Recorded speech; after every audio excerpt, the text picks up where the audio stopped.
Cambiamo argomento, è urgente investire sulla pulizia del Piave dai detriti, si rischia un altro 66. Il sindaco di San Donà, Andrea Cereser, è d'accordo con il presidente Zaia, dopo 50 anni di inerzia servono grandi opere urgenti con investimenti anche superiori a quelli del Mose. Sentiamo.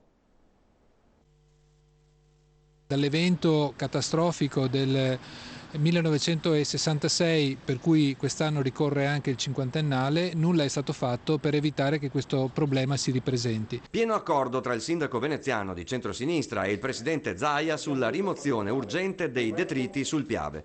Ma servono anche grandi interventi e grandi investimenti, bacini di laminazione a monte e costante manutenzione a valle con la pulizia del greto. Quando entra proprio nel territorio della città metropolitana di Venezia si restringe e gli argini sono tra loro distanti poche centinaia di metri, quindi è un vero e proprio collo di bottiglia.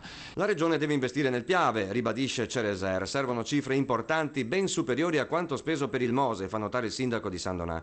In passato si valutò l'innalzamento degli argini e perfino l'allargamento, operazioni rivelatesi molto difficili. Nel veneziano in molti comuni subentra poi un'ulteriore fragilità. Comuni come il mio, San Donà di Piave, ma anche gli altri della zona costiera, per il 50% sono sotto il livello del mare. Resta la necessità di iniziare presto i lavori, rimontando 50 anni di inerzia, iniziata proprio in quell'autunno del 1966. La statistica dice che 50 anni è il tempo di ritorno. Citavo la grande piena, l'alluvione del 1966, questo tempo è finito.